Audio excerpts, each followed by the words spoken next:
세상의 사람들은 예수, 석가, 공자, 마호멧을 세계 4대 성자라고 부릅니다.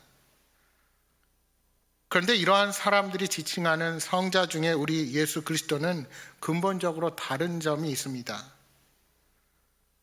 우리 예수님은 이미 오래전부터 태어나실 것을 성경이 예언하고 있다는 점이 다릅니다. 구약 성경에는 이미 메시아의 탄생에 대해 여러 곳에 언급되었고, 그래서 예수님께서 태어나실 때부터 예수님을 맞이하는 많은 사람들이 있었습니다. 이미 그들은 메시아이신 예수님을 기다리고 있었던 것입니다. 성경의 여러 기사 중에도 이런 분은 우리 예수님밖에 없습니다. 이슬람의 창시자 마호멧의 경우 메디나에 그의 묘가 있고 많은 신자들은 그곳을 성지로 여겨서 방문합니다. 석가모니는 화장을 하여 무덤은 없지만 그의 사리를 8개로 나누어 탑을 세워 기념합니다. 그러나 우리 예수님은 무덤이 없는 것을 자랑합니다. 예수님은 부활 승천하셨기에 무덤이 빈 무덤이 된 사실을 자랑하는 것입니다. 오늘 우리가 읽은 성경의 본문은 이러한 아기 예수의 존재를 알아보고 그분을 경배하는 사람들의 이야기입니다. 예수님의 육신의 부모인 요셉과 마리아가 정결 예식의 날이 되어서 율법의 관례대로 아기 예수님과 함께 예루살렘 성전에 올랐습니다. 거기서 경건한 노인 시므온과 여선지자 안나를 성전에서 만나 찬송과 예언을 받는 이야기가 오늘 본문입니다. 여러분, 유대인들은 남자가 태어나면 태어난 지 8일 만에 할례를 받습니다. 그리고 그때 아이의 이름을 짓습니다. 뿐만 아니라 남자아이의 경우 태어난 지 40일, 여아의 경우 태어난 지 80일이 되면 산모의 정결 예식을 치르게 됩니다. 또한 첫 태생, 즉 장자를 구별해서 하나님께 드리는 것이 그들의 율법이었습니다. 여러분, 출애굽기 13장 2절 말씀에 보시면 이스라엘 자손 중에 사람이나 짐승을 막론하고 태에서 처음 난 모든 것은 다 거룩히 구별하여 내게 돌리라, 이것은 내 것이라 하는 말씀이 있습니다. 이는 출애굽 당시에 10가지 재앙 중에 마지막 재앙, 장자의 재앙과 관련되어 있습니다. 사람뿐만이 아니라 애굽의 모든 가축까지도 다 죽임을 당할 때 하나님께서는 이스라엘 백성의 장자들에게 피할 길을 내어주셨습니다. 이후에 하나님은 이를 기념하여서 이스라엘의 장자들은 모두 하나님께 바치라고 명령하십니다. 따라서 이 의식에 따라서 하나님께 바친 장자를 제사장에게 5세겔을 주고 다시 사는 그런 의식이 있었습니다. 바로 이것을 우리가 대속 또는 속량이라고 말합니다. 대신 값을 지불하고 죄를 속하는 것입니다. 그러니까 예수님께서도 장자로 태어나셨기에 할례뿐만이 아니라 대속도 받으셔야 했습니다. 근데 여러분, 참으로 이상하지 않습니까? 할례도 장자를 위한 대속의 행위도 결국은 태어난 아기가 죄인이요 그 죄를 씻는 의미를 내포하고 있습니다. 그런데 죄 없는 예수님이 이 모든 예식을 행하고 있다는 사실입니다. 심지어 앞으로 보게 될 누가복음 3장 말씀에 보시면 예수님은 죄 씻음의 징표인 세례도 받으십니다. 이 모든 일에 죄 없으신 예수님이 죄인 취급을 받고 있는 것입니다. 낮고 천한 인간의 몸을 입고 이 땅에 오신 것도 황송한데 십자가 위에서 돌아가실 때까지 우리 주님은 인간처럼 죄인 취급을 받으시며 지내실 수밖에 없었습니다. 여러분, 그 이유가 무엇입니까? 바로 율법 아래에서 죄의 종로를 타고 있는 우리를 대속하시기 위해서입니다. 요셉과 마리아는 아기 예수님을 데리고 그 정결 예식을 행하기 위해서 성전에 올랐습니다. 그렇게 아기 예수를 드리는 그 예식을 행하려 성전에 들어갈 때 나이 많은 어른 한 사람이 쫓아 들어오더니 아이를 보고 덥석 안았습니다. 그리고는 하나님께 찬양했습니다. 오늘 본문 29절 이하 32절의 말씀을 현대 언어로 이렇게 말씀합니다. 주님, 이제 주께서는 주의 말씀을 따라 이 종이 세상에서 평안히 떠나갈 수 있게 해 주셨습니다. 내 눈이 주의 구원을 보았습니다. 주께서 이것을 모든 백성 앞에 마련하셨으니 이것은 이방 사람들에게 계시하는 빛이요 주의 백성 이스라엘에게는 영광입니다. 아기 예수님을 안고 있는 노인은 떨고 있었습니다. 손도 떨고 있고 입술도 떨리고 있었습니다. 그러면서 고백하면서 찬송하는 것은 이제 자신의 두 눈으로 주의 구원을 보았다는 것입니다.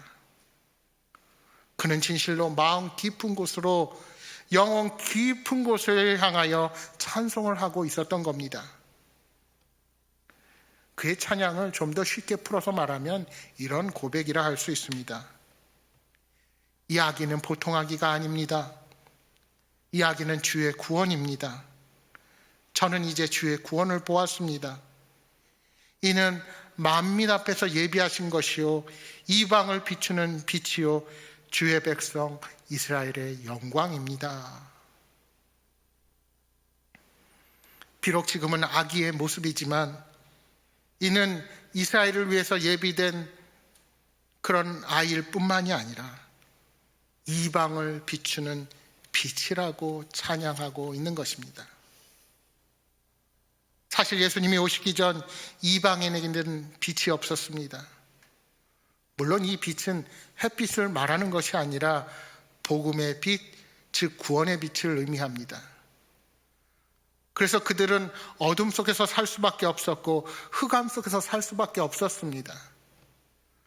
왜냐하면 유대인들이 바라보는 율법의 관점, 즉 하나님의 선택이라는 관점에서 바라볼 때 이방인들은 이미 선택에서 버려진 자들, 즉 신학적인 용어로 말하면 유기된 자들이기에 빛이 필요 없는 자들이라고 생각했습니다.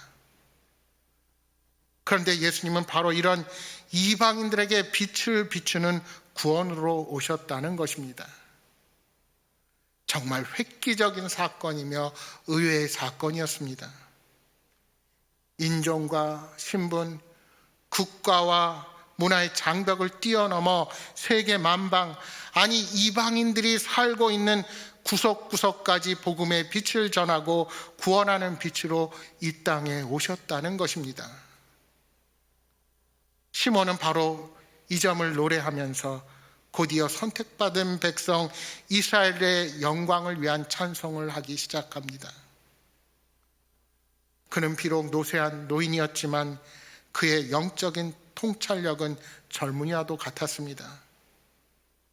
그래서 그는 인생을 통하여 배운 것, 경험한 것, 믿은 것들을 총동원하여서 그 감동의 순간을 가장 아름답고 거룩하게 찬양한 것입니다.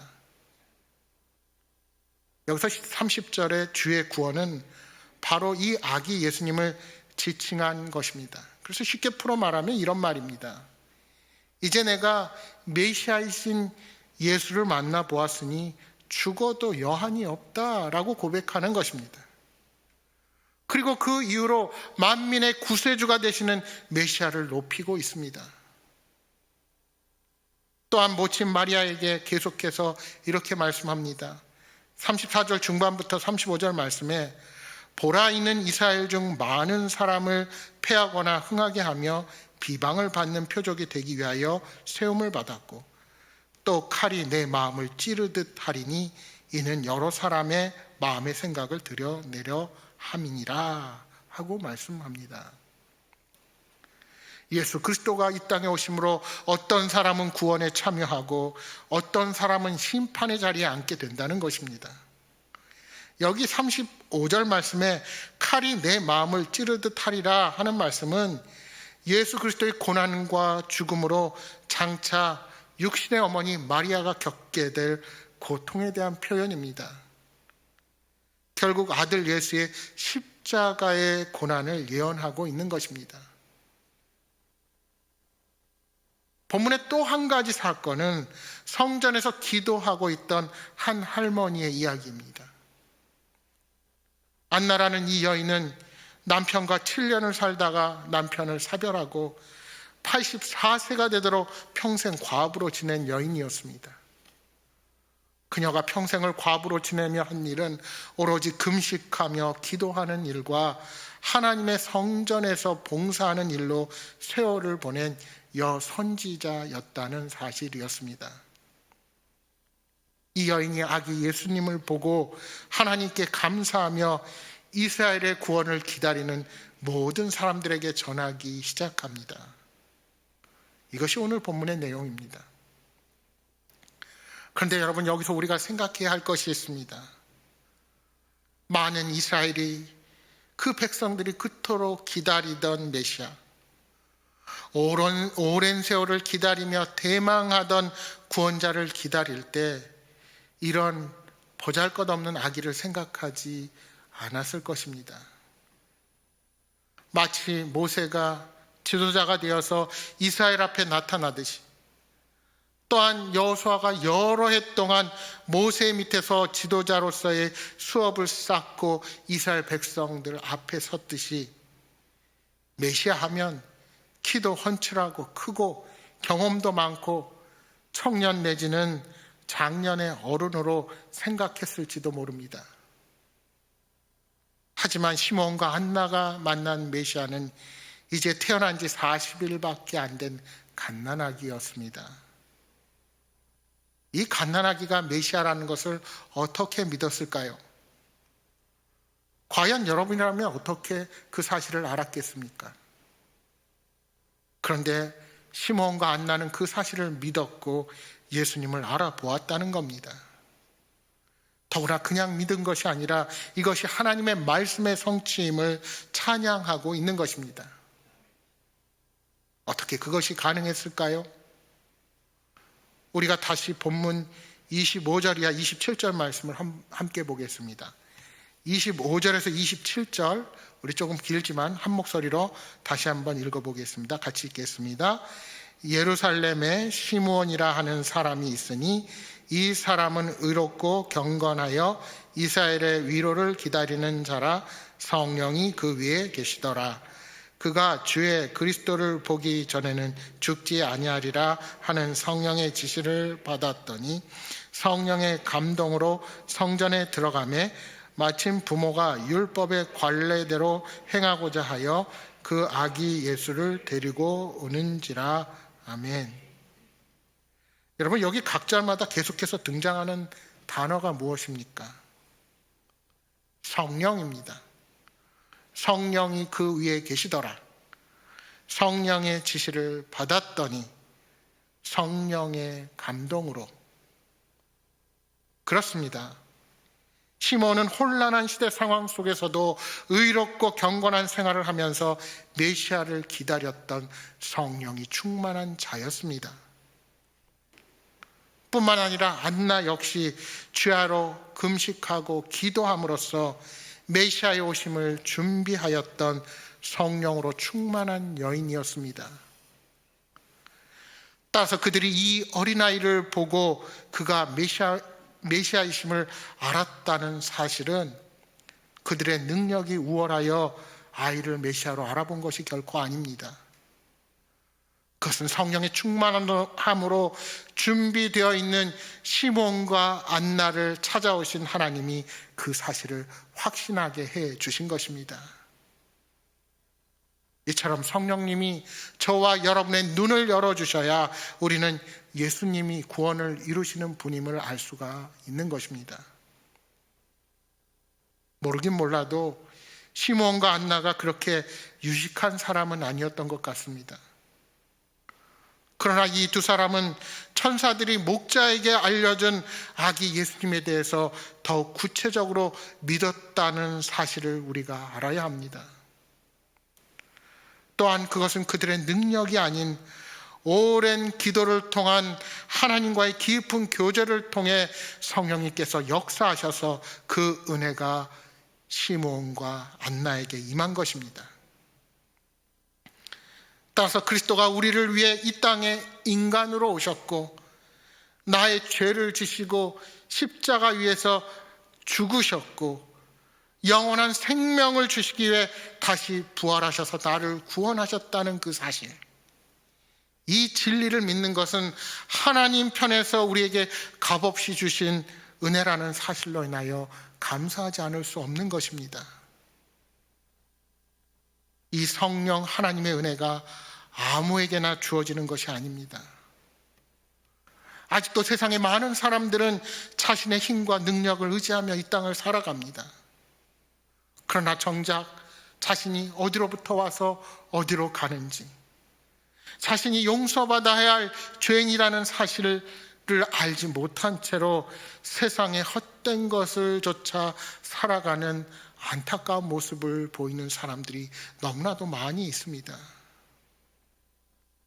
여러분, 불가능해 보이지만 믿을 수 있는 것, 죽은 자가 다시 살아나고 무덤에서 일어나 부활하는 것, 그리고 다시 우리에게 오신다고 약속하신 주님이 오늘도 동일하게 말씀으로 성령의 감동으로 내게 찾아오시는 것을 어떻게 인간의 지혜와 논리로 우리가 설명할 수 있겠습니까?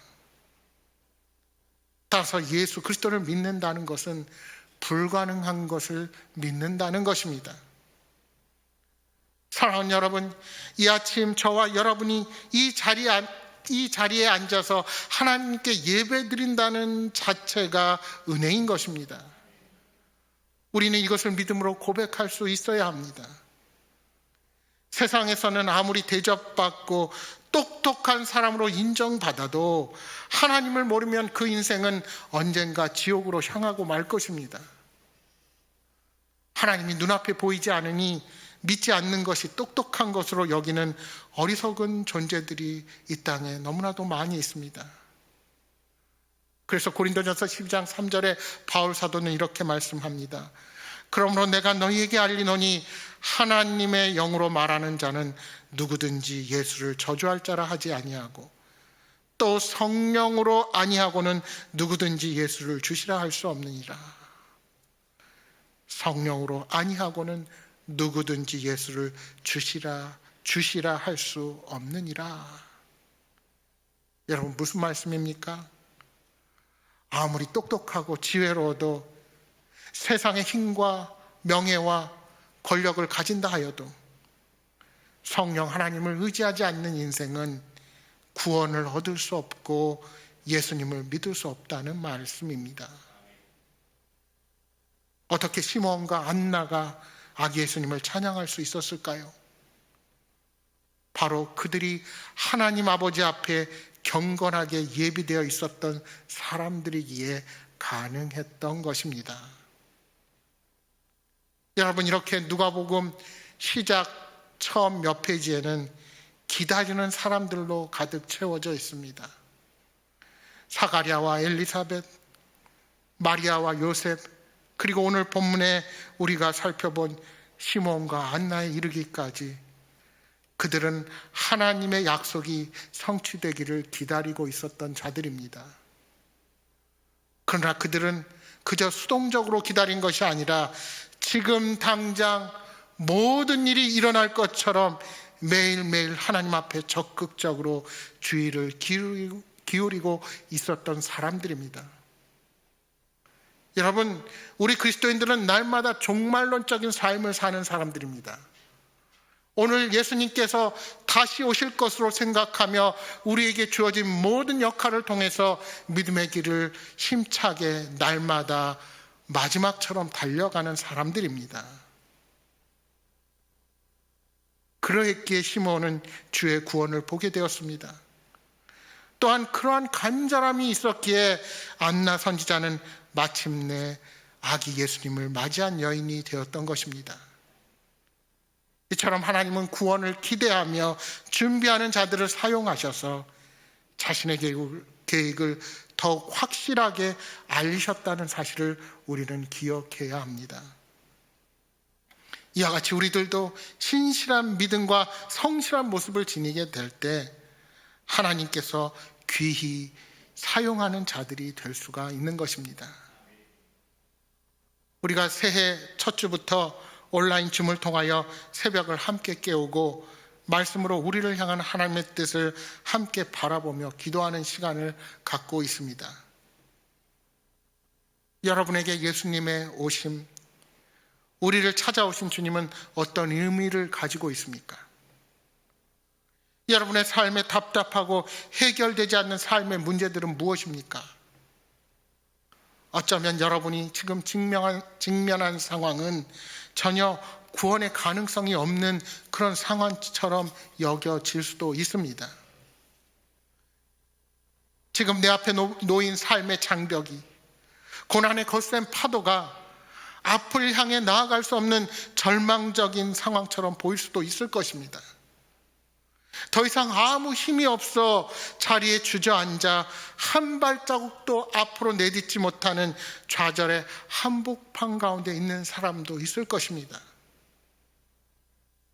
그러나 그와는 정반대로 내게 주어진 삶의 형편에서 예수님은 별로 필요 없는 것처럼 느끼기도 할 것입니다. 오히려 내게 필요한 것은 돈과 좋은 인맥, 명예가 더 필요하기에 하나님이 아닌 세상에 힘이 될 만한 사람들을 찾으려고 모든 힘을 다 기울이며 거기에 시간을 다 쏟고 있을지도 모릅니다. 그러나 이 순간도 성령 하나님은 여러분의 마음 문을 두드리고 계십니다.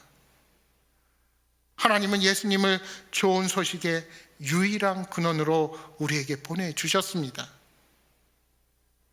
내게 주어진 삶의 현실은 구원의 가능성이 조금도 보이지 않는 상황일 수도 있습니다. 그러나 하나님께서 약속하신 그 언약을 이루기까지 우리 모두가 기다리며 주님만 바라보기를 지금도 원하고 계십니다. 노년의 시므온처럼 신실하게 깨어서 포기하지 아니하고 주님을 신뢰하며 기도하기를 바라고 계십니다. 또한 안나와 같이 성전을 떠나지 않고 주야로 예배하며 기도로서 섬기는 사람을 찾고 계십니다. 당장 오늘이 마지막이 될 수 있을 그런 노년의 때에 매일 기도를 쉬지 않고 예배하고 금식하는 것이 결코 쉬운 일이 아닙니다. 그러나 주님만을 신뢰하고 그 앞에 서는 노년의 여인의 기도를 하나님께서 외면하지 않으시고 들어주셨습니다. 이스라엘의 한 청년이 약혼을 하고 장사하러 먼 곳으로 떠났습니다. 그러면서 약혼녀에게 이렇게 말했습니다. 한 바퀴 두루 돌아서 올 테니까 돌아온 다음에 결혼식을 올립시다. 돈을 많이 벌어서 오겠습니다. 두 사람은 굳게 약속했습니다. 그 청년은 장사를 하러 떠난 지 얼마 후에 편지를 보내기 시작했습니다. 꼭 돌아가서 아름다운 가정을 꾸미겠노라 약속하는 사연의 편지였습니다. 그런데 그 후에 편지를 계속 쓸 수 없는 형편이 되었습니다. 그래서 편지를 쓸 수 없는 상황에서 돈을 벌다 보니 10년이라는 세월이 흐르게 되었습니다. 10년 만에 돌아와 보니 약혼자는 여전히 그를 기다리고 있었습니다. 너무나도 고맙고 반가워서 청년이 그녀에게 물었습니다. 어떻게 이 기나긴 시간 유혹과 시험을 물리치고 10년이나 나를 기다릴 수 있었어? 그때 약혼녀는 10년 전에 마지막으로 받았던 낡아 빠진 편지 한 통을 꺼내 보이면서 이렇게 말합니다. 여기 마지막에 쓰지 않으셨습니까? 꼭 돌아가서 당신과 결혼하겠습니다.